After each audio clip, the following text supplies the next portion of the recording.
Bismillahirrahmanirrahim.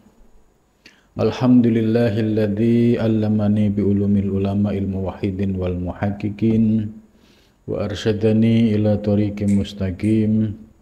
Wassalatu wassalamu ala sayyidil wujud wal arwah nabiyyina Muhammadin sallallahu alaihi wasallam alladzi jaa'a bisyari'ah wa thoriqah wal haqiqah wal ma'rifah. Wa ala alihi wa sahbihi ajmain amma ba'du. Subhanaka la ilma lana illa ma 'allamtana innaka antal alimul hakim. La haula wa la quwwata illa billahil aliyyil azim. Malam ini kita melanjutkan pengajian kitab Ad-Durrun Nafis dan Al-Futuhat Al-Makkiyah. Mudah-mudahan ngaji kitab Ad-Durrun Nafis dan Al-Futuhat ini bisa menambah wawasan tentang konsep dan teori-teori ilmu hakikat. Dan ilmu hakikat ini ya sudah semakin jarang orang yang mengkaji. Padahal ya dulu mulai dari abad 16, 17, 18, 19 sampai ya sebelum 20 ya. Hampir semua ulama Nusantara itu ya pasti ya ngaji ilmu hakikat ya seperti ilmu yang kita bahas malam ini.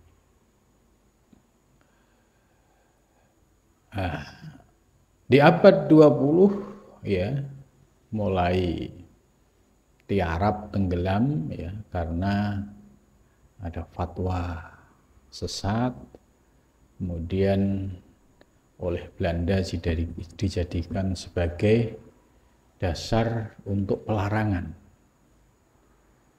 Kalau yang ngajar ilmu-ilmu semacam ini ya pasti akan ditangkap, ya diasingkan, bisa disiksa, bisa dibunuh oleh Belanda. Maka di abad 21 ini ya kita ya dalam situasi ya kondisi ya keterbukaan, kita ngaji kitab-kitab ya, seperti Ad-Durrun Nafis dan Al-Futuhat ini ya akan menjadi penting karena akan mengisi kekosongan ya. Jadi setiap pribadi ya orang itu pasti membutuhkan suplemen terkait dengan kajian-kajian ilmu hakikat ini.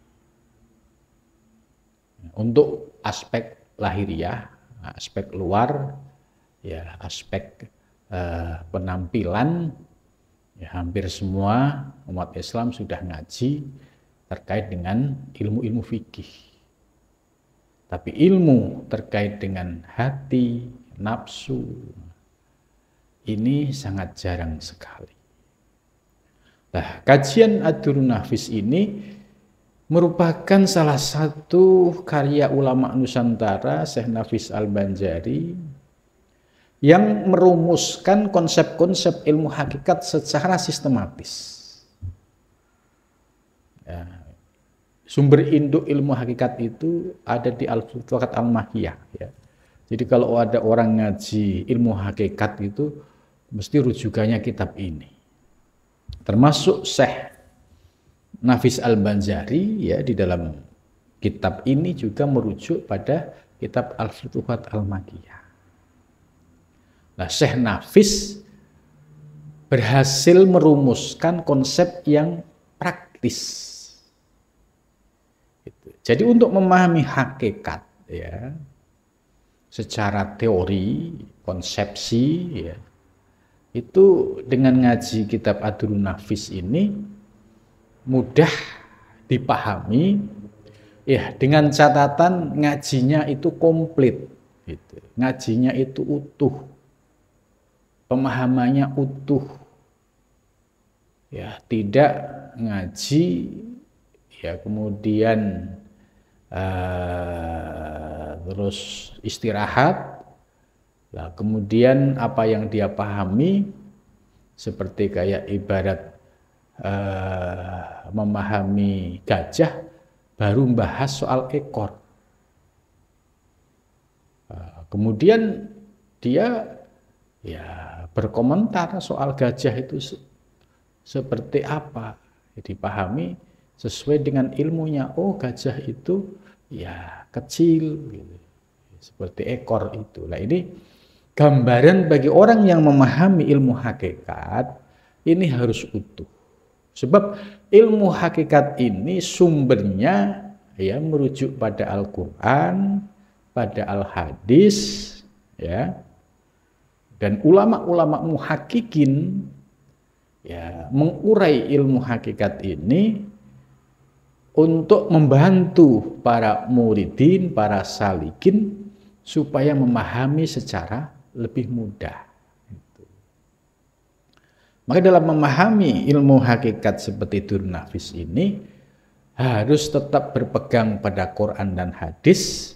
Yang kedua tetap berpegang pada paham iktikadnya Asy'ariyah dalam Ahlus Sunnah wal Jamaah.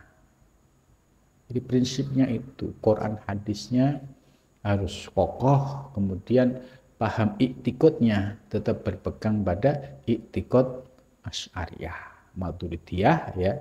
Ini sebagai bagian dari ajaran Ahlus Sunnah wal Jamaah.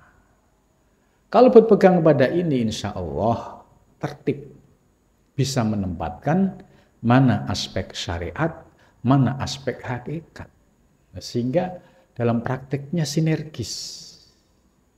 Ya, sementara ini kita sering menjumpai ya orang-orang yang belajar ilmu hakikat ya hanya mencomot dari aspek hakikat, tidak dipahami secara utuh, akhirnya menimbulkan salah paham, akhirnya menjadi fitnah. Jadi ilmu hakikat yang diibaratkan mutiara karena ya salah menempatkan ya akhirnya difitnah, dianggap ilmu yang tidak benar. Nah, ini perlu dipahami bagi para salik dalam memahami ilmu hakikat ini harus utuh.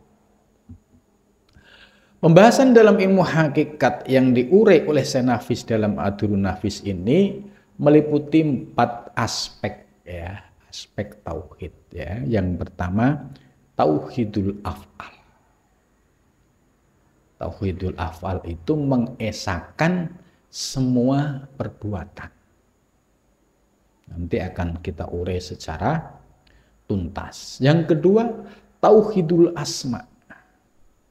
Mengesahkan semua nama kembali kepada Allah.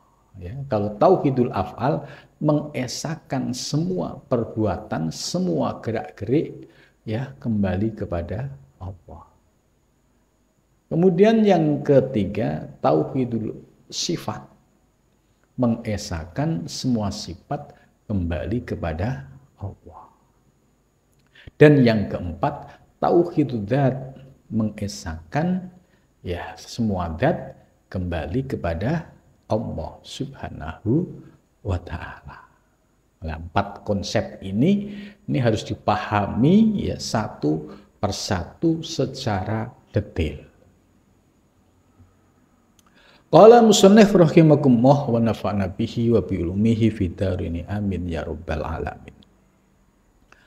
Al-faslul awwalu bermula fasal yang pertama fi bayani tauhidil af'ali, di dalam menjelaskan tauhidul af'al. Tauhid af'al itu mengesahkan semua perbuatan. Jadi afal ini jamak. Ya, jamak berarti beberapa perbuatan atau semua perbuatan. Nah, perbuatan ini ada di dalam diri, ada di luar diri. Ya, perbuatan pergerakan alam semesta juga sebagai af'al. Ya, pergerakan semua perbuatan kita juga termasuk af'al. Nah, bagaimana kita memandang segala perbuatan, segala pergerakan yang di alam semesta maupun diri kita kembali kepada Allah, inilah ya salah satu manfaat kita memahami tauhidul af'al. Bagaimana mengesahkan semua perbuatan yang kita lihat kemudian kita kembalikan kepada Allah Subhanahu wa ta'ala. Bermula pasal yang pertama ini ya menyatakan atau membahas soal tauhidul af'al. Artinya yaitu mengesahkan Allah, ya, mengesahkan Allah pada segala perbuatan. Jadi mengesahkan Allah, jadi Allah ya sebagai zat wajibul wujud, ya, yang mengadakan alam semesta seisinya, termasuk diri kita, ya. Itu ketika melihat semua perbuatan di alam semesta maupun ke dalam diri kita, pandangan kita harus terkoneksi ingat kepada yang menggerakkan, yaitu Allah Subhanahu wa ta'ala. Ini yang dimaksud tauhidul af'al. Jadi mengesahkan Allah artinya ya segala perbuatan yang ada di alam semesta ini kita pandang sumbernya secara hakiki ya dari Allah. Itu. Coba kita cek ya pergerakan alam semesta seperti planet bumi yang kita tempati, ya, kemudian bintang, terus ada bulan, ada matahari, dan juga planet-planet yang lain. Semua bergerak. Siapa yang menggerakkan? Dalam pandangan tauhid ahli hakikat muhakkikin, ya, tetap yang dipandang adalah Allah, ya.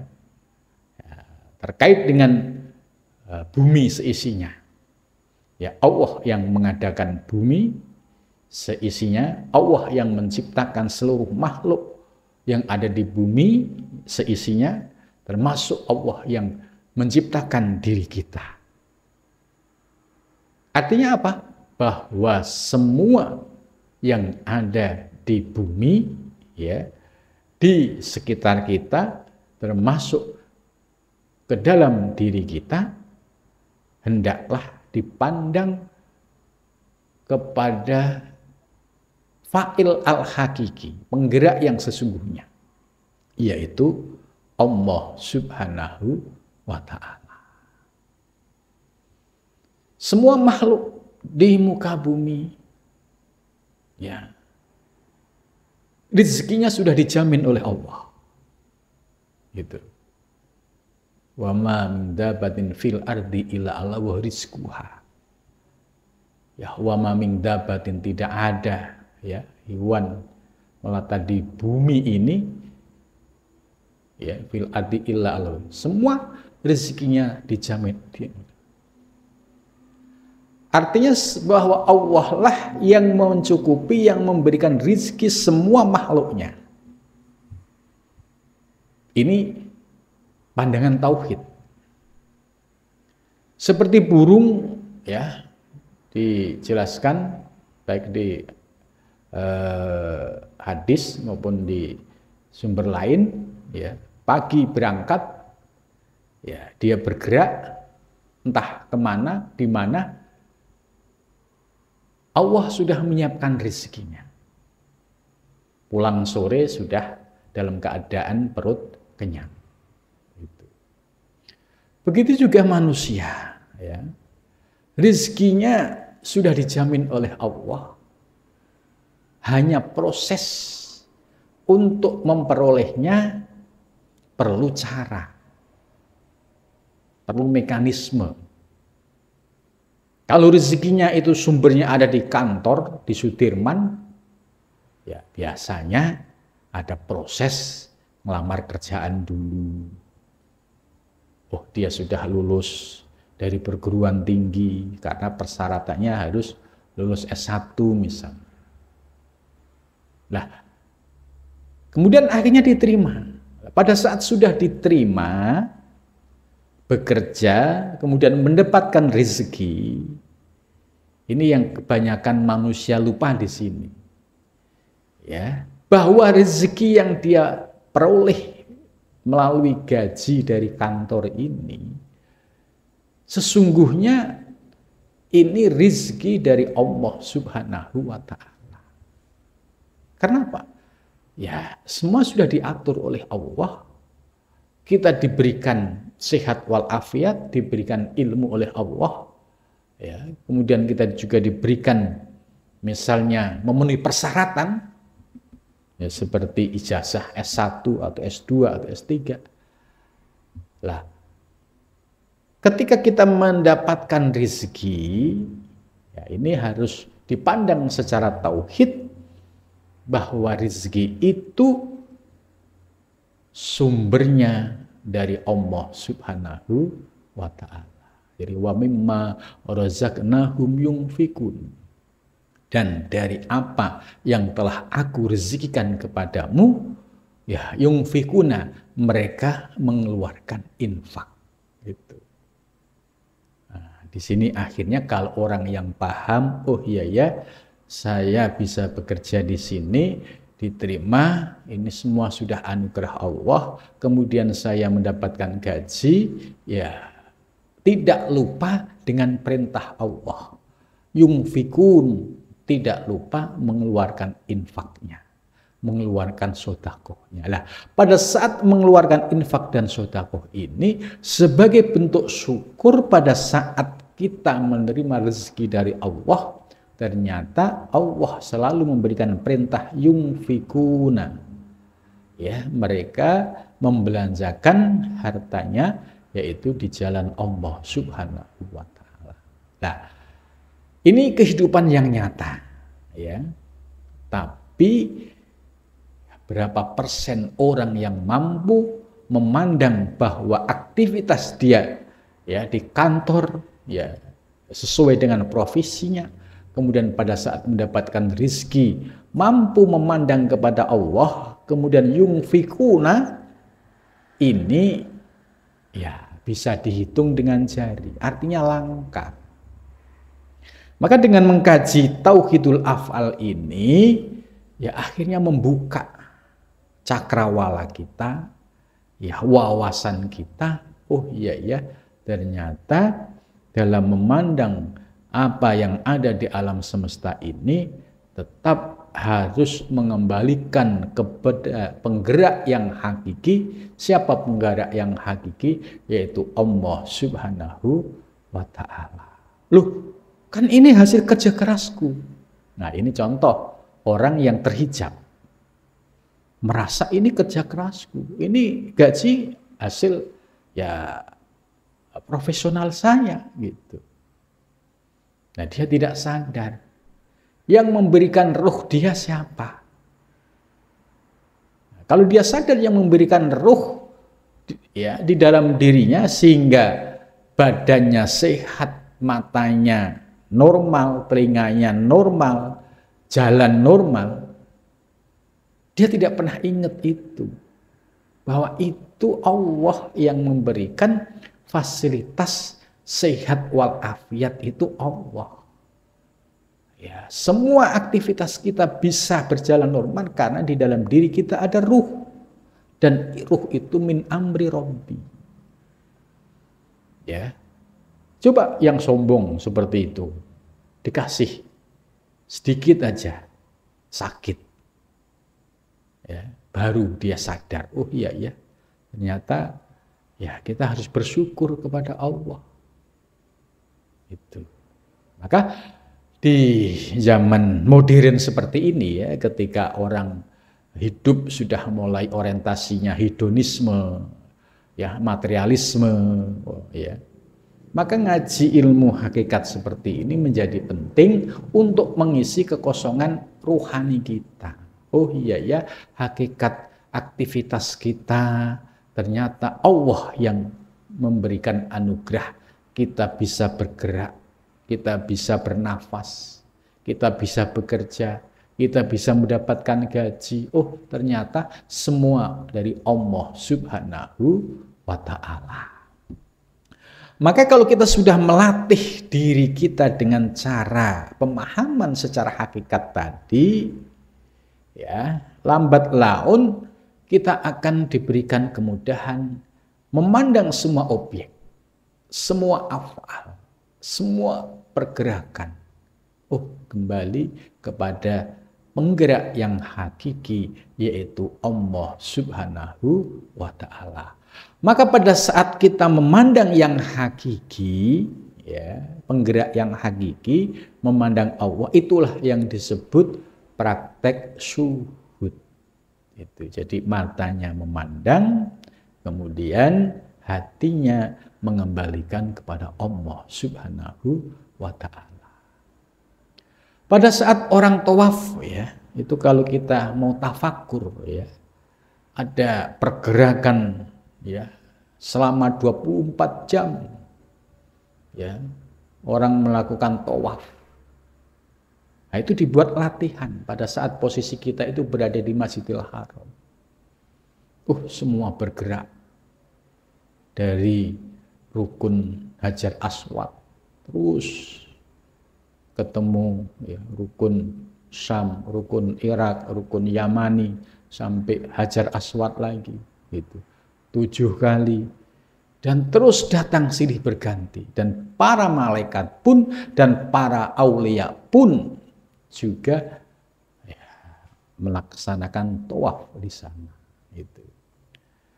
Maka kalau pada saat kita diberikan anugerah bisa haji, bisa umroh, ya, ya, miniatur kondisi di sekeliling Ka'bah ini dijadikan sebagai latihan cara kita untuk memandang semua perbuatan, semua pergerakan dikembalikan kepada Allah Subhanahu wa Ta'ala. Maka ibadahnya akan nikmat, ya. Tawafnya akan bermakna. Karena apa?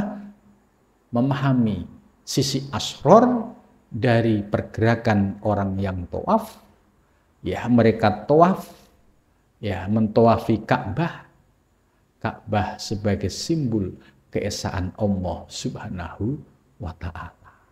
Itu. Jadi orang yang terbuka aspek asrornya itu menikmati. Tawaf itu nikmat rasanya. Itu. Berbeda dengan tawaf yang asal menggunakan fikih, ya, manasik fikih, gitu. Nah, dia tawaf aja, keliling ketemu Hajar, keliling ketemu Hajar Aswad lagi, ya. Kemudian tidak ada uraian penjelasan dari aspek hakikat, gitu. Ya, itu sudah bagus itu, tapi sayang sekali ada aspek batiniah, aspek asror yang tidak diperoleh. Itu. Maka bagi orang-orang yang melaksanakan umroh atau haji pada saat tawaf, ya, dengan pemahaman ilmu hakikat seperti ini, misalnya tauhidul af'al, ya, itu bisa dibuat latihan. Bagaimana cara memandang Allah, bagaimana cara memandang semua pergerakan, bagaimana cara memandang semua gerak-gerik yang ada di alam semesta, yaitu dengan cara memandang kepada Allah Subhanahu wa Ta'ala sebagai al-fa'il al-hakiki. Itu. Namun demikian, pada saat sudah diberikan asror tadi, ya, tidak boleh kemudian lesannya itu sembrono, sutuh, itu nggak boleh.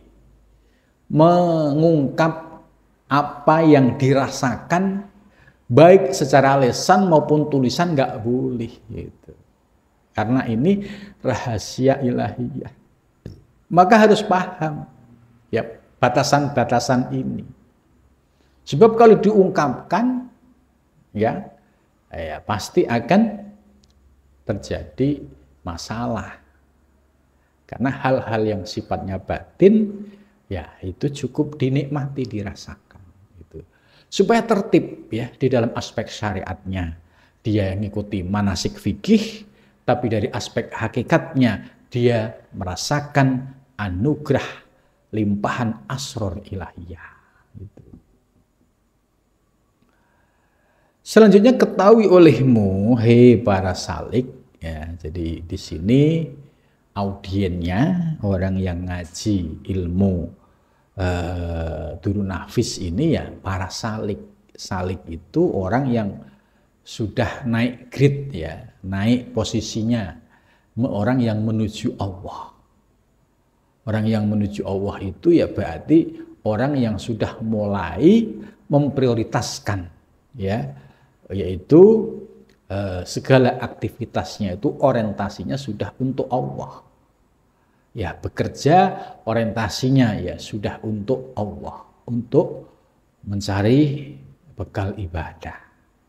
Aktivitas apapun niatnya sudah karena Allah. Zikirnya pun sudah karena Allah. Ya, ngajinya pun sudah karena Allah. Ini namanya salik. Sebab orang yang salik adalah orang yang berjalan menuju Allah, berharap ridhonya dan berharap perjumpaannya. Nah, perjumpaan ini Allah sendiri yang menawarkan, baik di dalam ayat Al-Quran maupun Al-Hadis. Ya. Wa man kana yarju liqa Allah, itu barang siapa yang ingin berjumpa dengan Allah, ya redaksi lain wa man kana yarju liqa rabbih, ya barang siapa yang ingin berjumpa Tuhannya, itu. Ini Allah yang menawarkan. Ditawarkan kepada siapa? Man. Man itu isim mausul yang sifatnya umum, nggak laki, nggak perempuan, ya, nggak lihat suku apapun. Man itu sifatnya umum. Maka siapapun orang yang mau menuju Allah, maka mereka inilah yang akan diberikan anugerah oleh Allah, yaitu anugerah wusul ilallah subhanahu wa ta'ala. Bahwasanya tiada yang bisa melepaskan ya dari dirimu dari segala perkara yang tersebut itu, yaitu melainkan pandanganmu dan syuhudmu ya. Jadi pandanganmu dan syuhudmu tadi yang sudah saya jelaskan ya, kita sedikit ngambil contoh pada saat kita di Masjidil Haram ya, sedang tawaf atau melihat orang yang sedang tawaf itu dipandang.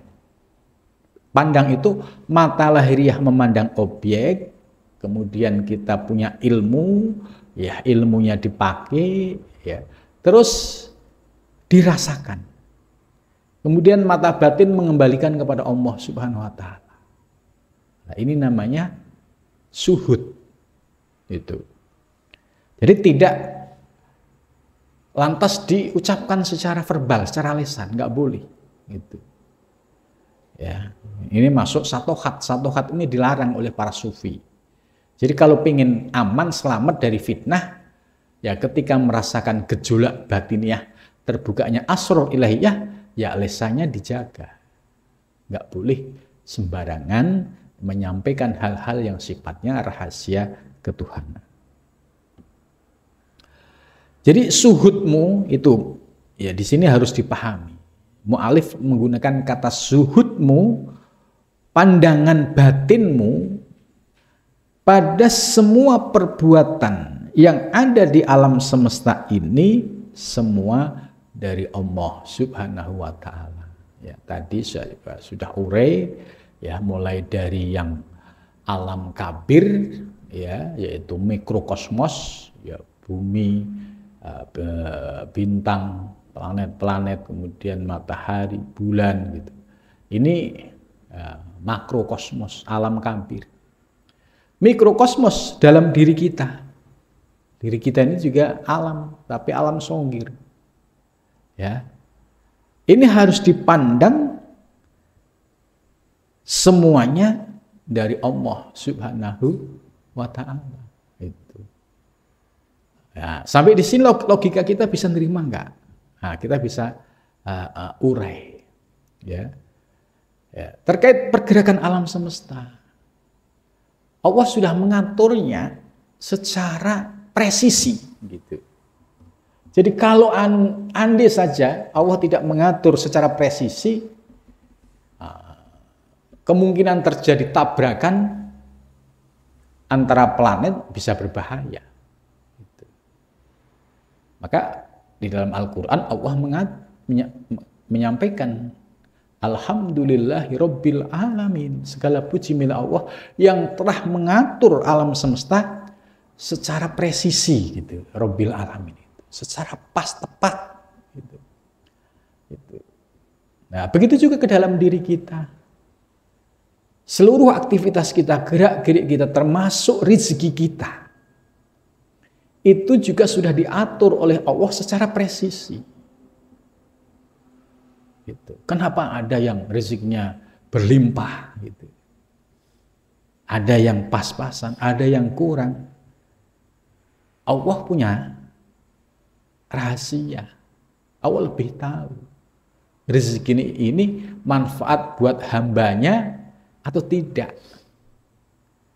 Maka pada saat kita diberikan rezeki banyak tapi kita dikasih istilahnya rezeki sebagai istidrot, kan bahaya. Dikasih rezeki istidrot kan bahaya. Rezekinya gampang.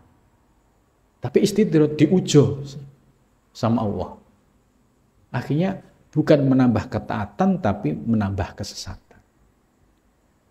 Nah, kalau kita diberikan rezeki yang pas-pasan, Allah lebih tahu itulah yang pas buat dirimu. Tapi Allah tidak pernah membiarkan hambanya itu ya dalam posisi sampai kelaparan, itu tidak. Pasti ada rezeki. Itu. Nah, pada saat kondisi sulit, ya, ini juga ujian, mampukah kamu memandang Allah dengan kondisimu itu? Ataukah kamu menyalahkan orang lain? Gitu. Begitu juga sebaliknya, pada saat kita diberikan rezeki yang murah, melimpah, itu juga ujian. Sejauh mana kamu memandang rezeki yang datang kepadamu ini ya kepada fa'il al-hakiki, kepada penggerak yang hakiki, yaitu Allah Subhanahu wa ta'ala. Nah, pada saat kita sudah terbiasa latihan dari hal-hal yang kecil, ya semua bersumbernya dari Allah, semua penggeraknya dari Allah itu. Nah, kemudian setelah paham, akalnya bisa menerima, oh iya benar bahwa semua ya kembali kepada Allah. Nah, pada saat akal sudah bisa menerima, kemudian kita praktekkan sedikit demi sedikit itu. Dengan catatan tadi, yaitu tetap dalam posisi suhud. Suhud itu ilmu yang kita pahami tentang tauhid af'al, kita praktekkan dengan memandang segala yang kita lihat kepada Allah, tapi kondisi lisan kita tetap terjaga, tidak sampai sutuh. Sebab kalau sutuh berbahaya. Bahayanya apa? Ya, pertama, ya Allah akan menurunkan ujian. Ya, intoliku ila abdi. Malaikat turun pada malaikat, pada hambaku yang tadi mengucapkan kalimat-kalimat sangat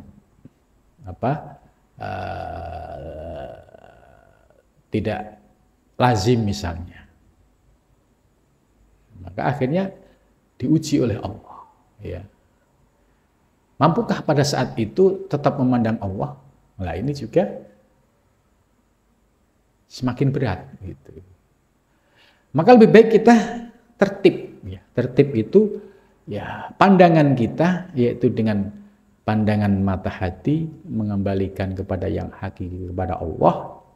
Lisan kita terjaga, tertib ya secara syariat dan hakikatnya. Itu sehingga praktiknya sinergis, tidak menimbulkan masalah dan kontroversi. Baik itu perbuatan baik ya, baik rupanya. Ini maksudnya untuk memahami secara detail apa adanya. Jadi baik perbuatan itu baik rupanya. Contoh kita sholat, kita berbuat ketaatan, kita berbuat istilahnya seperti ngaji, zikir gitu. Ini kan perbuatan baik. Nah pada saat seperti ini prinsip kita harus tetap mengembalikan kepada Allah. La haula wala quwata illa billah. Pada saat kita sholat juga harus memandang mengembalikan kepada Allah. Karena yang memberi kekuatan bisa sholat ya hanya Allah. Yang menggerakkan hati kita mudah melaksanakan sholat ya Allah. Itu. Kita diberikan kemudahan ngaji ya Allah. Kita diberikan mudah melaksanakan ketaatan juga Allah. Nah ini mulai latihan mengembalikan dari hal-hal kecil kepada Allah Subhanahu wa ta'ala. Nah.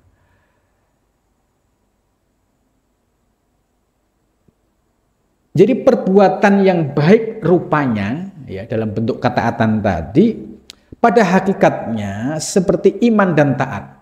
Ya, sudah saya jelaskan tadi. Atau jahat pada rupanya. Nah, jahat pada rupanya itu, ya, misalnya kita melihat ya di luar diri. Ya, misalnya ada orang melakukan pelanggaran-pelanggaran terhadap ajaran agama. Contoh misalnya judi atau mabuk-mabukan. Ya, ini kan perbuatan rupanya itu adalah jahat, tidak baik menurut agama. Atau orang yang melakukan kriminal, ya, mencuri, begal atau apa. Ini kan yang melakukan juga seorang hamba. Nah, bagaimana sikap kita pada saat melihat seperti itu? Ya, ada orang yang begal, copet, kemudian ketangkep di hadapan kita, gitu ya. Untuk orang mabuk. Nah, dalam memahami ini, ya ini harus pemahamannya utuh. Sebab di sini potensi untuk tergelincir cukup tinggi. Maksudnya begini, pada saat melihat perbuatan-perbuatan yang buruk rupanya, ya seperti ada orang nyopet, nyolong, korupsi misalnya, itu kan buruk. Ketika kita melihat dalam iktikad kita harus meyakini, misalnya kita lihat tayangan TV, oh ada koruptor yang ketangkap, ada maling yang ketangkap, itu ada copet yang ditangkap. Dalam batin kita sesuai dengan teori keilmuan, ya tetap harus dikembalikan kepada Allah. Oh iya ya, Allah ternyata ya memperlihatkan kepada kita ketika seseorang dikehendaki oleh Allah dalam rupa perbuatan yang buruk, maka pandangan kita satu harus tetap mengembalikan kepada Allah yang menggerakkan. Yang kedua, ya tetap harus berpegang pada aspek syariat. Sebab ini orang mudah tergelincir. Contoh tadi, ya ketika di dalam diri kita digoda, ada godaan iblis ya atau setan. Terus pada saat ada peluang kemaksiatan, peluang berbuat jahat gitu, Lah, ini jangan lantas kemudian berargumentasi dengan hakikat yang tidak berdasar. Maksudnya, ada kesempatan ngambil barang orang gitu, orangnya nggak ada. Ambil aja, kan punya Allah. Lah ini nggak boleh. Bagi seorang salik, ketika melihat perbuatan seperti itu, harus tanha anil fasya wal mungkar. Ya, harus wanhan nafsa anil hawa. Harus mencegah diri dari perbuatan keji dan mungkar. Jangan lantas kemudian berargumentasi dengan hakikat, Allah ini yang berkehendak. Lah ini yang nggak boleh. Jadi harus bisa mengontrol terkait dengan perbuatan yang buruk rupanya, ya, tetap berpegang pada prinsip syariat, ya, yaitu tanha anil fasya wal mungkar, wanhan nafsa anil hawa. Ketika ada dorongan iblis untuk melakukan fasya dan mungkar, harus dilawan karena ini hawa nafsu. Nah, memahami posisi seperti ini sangat penting karena banyak salik yang terjerumus gara-gara memahami semua perbuatan kembali kepada Allah, baik dari Allah, buruk dari Allah gitu. Terus pada saat dia nggak sadar, iblis nggoda dirinya dengan diberikan peluang untuk maksiat, kemudian dia berargumentasi dengan ilmu hakikat. Ini Allah juga yang berkehendak. Lah ini yang nggak boleh.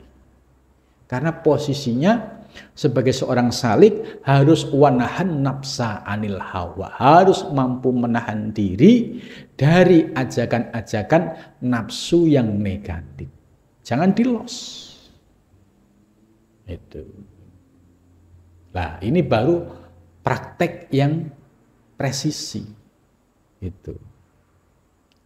Maka apabila kita bisa mempraktekkan secara tepat seperti ini, ya insya Allah tidak menimbulkan masalah di tengah masyarakat.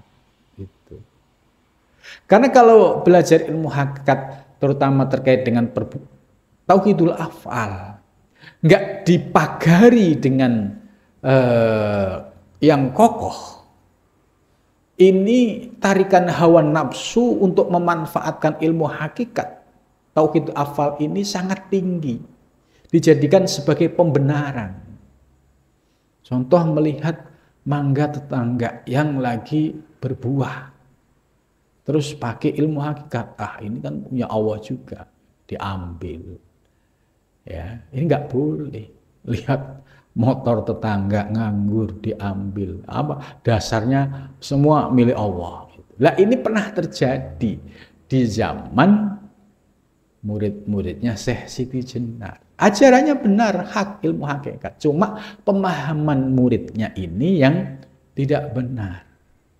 Ya, contoh, mereka memahami mutu anfusakum qodla atamut, mereka ini sengaja bikin masalah, sengaja mencuri, sengaja membuat kerusuhan, tujuannya supaya dibunuh karena menganggap hidup ini kematian. Nah, kematian itu hidup yang hakiki. Nah, mereka mengejar pengen hidup yang hakiki dengan cara mati dulu. Nah, ini kan pemahaman yang nggak pas.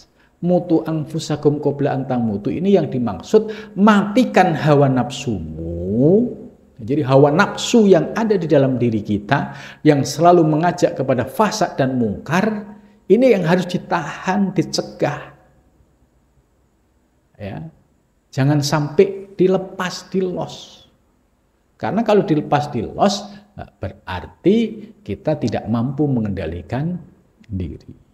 Nah, disinilah pentingnya memahami tauhidul af'al secara utuh. Karena banyak sekali saya melihat itu orang-orang yang terjebak pada pemahaman tauhidul af'al yang akhirnya salah kaprah itu. Misalnya ya sholat 5 waktu diabaikan, ya kalau lagi elingnya sholat, kalau enggak ya enggak itu. Karena yang penting eling sama Allah. Gitu. Jadi kan paradok, ngaku salik, ngaku ahli torik, tapi perintah Allah yang utama diabaikan. Nah ini lembutnya hawa nafsu yang menggoda salik itu sejauh itu. Nanti masuk lagi wilayah ibadah, puasa Ramadan misalnya. Ya sengaja enggak puasa, kenapa? Puasa saya khusus. Puasa saya bukan seperti orang nahan lapar dahaga. Puasa saya pokoknya tidak lupa memandang Allah. Ini kan salah kaprah juga.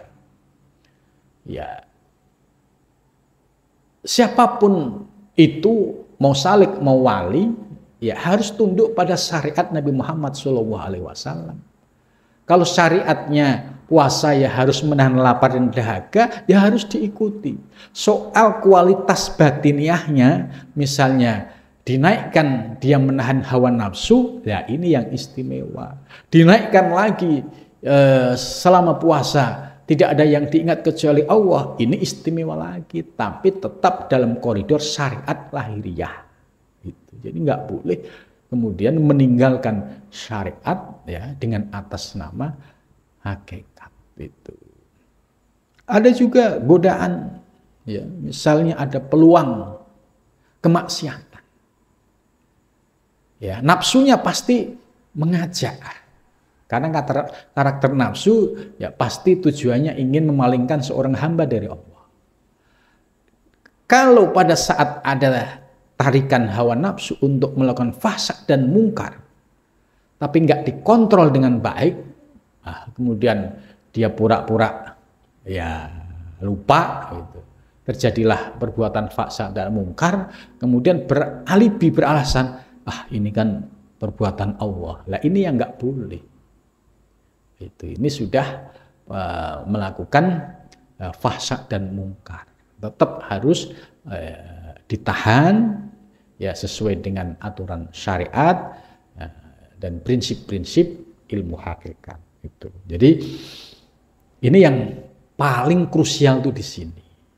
Sebab kalau hanya dijelaskan tadi perbuatan baik rupanya, terus buruk rupanya. Lah ini kalau ada salik yang hawa nafsunya masih gede, ini kalau ngajinya nggak komplit, nggak utuh pemahamannya, itu pasti akan mencoba hal-hal yang dianggap menurut dia baik, padahal itu tidak benar secara syariat. Gitu. Maka memahami tauhid af'al ini harus utuh. Kalau utuh, ya tidak ada masalah. Ya, tetap dalam posisi tertib di dalam syariat dan tertib di dalam hakikatnya. Seperti kufur dan maksiat. Ya, ini kufur dan maksiat kan perbuatan yang buruk rupanya. Itu ada orang kafir, ya itu ada orang ateis, ada Zionis. Gitu. Nah pandangan kita, ya semua mereka ini makhluk Allah, ya orang Nasrani, orang Zionis, orang ateis, semua makhluk Allah. Allah yang menciptakan mereka. Nah pandangan kita bersyukur kita dikasih keimanan, mereka tidak. Gitu. Tetap pandangannya kembali kepada Allah. Itu ya dia dikasih hidup oleh Allah, tapi keimanannya dikurangin gitu. Ya. Jadi tidak boleh kemudian dipandang selain Allah, sebab adanya mereka ya Allah yang mengadakan. Begitu juga dalam melihat semua makhluk sekecil apapun sampai virus, ya virus corona misalnya, ya hakikatnya ya dari Allah Subhanahu wa taala. Ketika Allah berkehendak hilang ya hilang, ketika datang ya tidak diundang. Pandangan kita secara hakikat tetap harus memandang, mengembalikan kepada Allah Subhanahu wa taala. Itu kufur ya. Dan maksiat tadi sudah diurai. Ya, sebab orang yang diberikan hidup oleh Allah, ya, tapi dia kufur, ya, atau ada orang yang diberikan hidup oleh Allah, dia beriman tapi ahli maksiat, ya, maka ini bisa kita pandang kepada Allah bahwa Allah memiliki kehendak yang tidak bisa dibatasi oleh siapapun. Ya, ketika ada orang dalam posisi kekafiran, ya hanya Allah yang bisa memberikan hidayah. Misalnya ada orang yang jatuh terpuruk dalam kemaksiatan, tugas kiai, tugas ustadz ya hanya mengingatkan. Soal dia mau tobat atau tidak, urusan dia dan anugerah dari Allah Subhanahu wa Ta'ala. Nah, ini yang jangan sampai salah paham, ya, sebab ya kalau soal kufur dan maksiat ini dipandang dari Allah tidak utuh pemahamannya. Ini seperti yang pernah saya dengar, ya, ada seorang mahasiswa belajar akidah filsafat, kemudian dia ya mengalami kondisi yang imannya itu menjadi turun naik, ya. Dan pemahaman soal filsafat juga belum utuh, ya, masih ya semester 1-2 lah, masih seneng-senengnya. Nah, ini bahayanya kemudian dia melakukan spekulasi. Ya, dia sudah Muslim, kemudian mencoba keluar dari Islam menjadi Kristen, ya, Protestan, kemudian pindah lagi menjadi Katolik, terus pindah lagi menjadi Buddha kalau nggak salah. Nah, untungnya masih bisa balik kepada Islam. Coba kalau pada saat dia murtad kemudian mati di tengah kemurtadannya, kan naudzubillah min dzalik. Nah, ini harus hati-hati betul, ya, memahami makna kafir dan makna maksiat terkait dengan perbuatan af'alullah. Jadi pada saat kita melihat seperti itu, pandangan kita ya mengembalikan kepada Allah. Hanya saja kita bisa bersyukur, alhamdulillah ya Allah, Engkau telah memberikan aku kesehatan, memberikan keimanan, memberikan ketaatan. Sementara dia Engkau kasih hidup tapi tidak dikasih keimanan. Mereka hidup dicukupi oleh Allah, tidak tahu siapa yang ngasih sarana itu. Dia setiap hari makan diberikan rezeki cukup, dia tidak tahu siapa yang memberikan rezeki itu. Jadi alangkah sedihnya. Nah, namun tetap ya sekalipun mereka posisi kafir, posisi ahli maksiat, itulah sebagai bentuk tajalli dari qudrah iradah Allah terhadap semua makhluk di alam semesta ini, ya akan sesuai dengan apa yang dikehendaki oleh Allah Subhanahu wa Ta'ala. Nah, yang perlu diingat, jangan coba-coba bermain hawa nafsu, ya, di dalam memahami makna kufur dan maksiat tadi. Tetap kita berpegang pada prinsip syariat yang kokoh, ya, sehingga pandangan tadi sifatnya suhudi, ya, pandangan memandang di luar diri, ya, itu dipandang secara suhudi, yaitu pandangan mata batin, yaitu dengan cara mengembalikan kepada pemilik sejati, penggerak sejati, yaitu Allah Subhanahu wa Ta'ala. Ya, karena di sini ya ini tadi kalau ngajinya tadi nggak komplit, ya ini bahaya sekali itu. Sebab baik yang berupa ya perbuatan yang baik maupun yang buruk, ya pada hakikatnya dari Allah Subhanahu wa Ta'ala, ya, dan semua datang dari Allah Subhanahu wa Ta'ala. Ini secara hakikat, pandangan tauhid, ya. Nah, ini yang harus dipahami lanjutannya, ya. Tetapi jahat ya kedua pada rupa karena syarak datang mencelakakan dia. Itu maksudnya ya ketika ada orang yang posisinya sedang dalam kekafiran ya, dalam kemaksiatan, yaitu kita pandang oh iya dia sedang dikehendaki oleh Allah dalam posisi itu. Ya, tetap Allah yang berkehendak.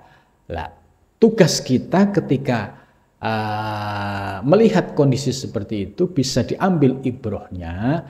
Kemudian pada saat kita menghadapi kondisi seperti itu tetap berpegang pada syarat. Oh iya, perintah syarat wa nahan nafsa anil hawa. Kita harus menahan hawa nafsu ya yang muncul dalam diri kita. Begitu juga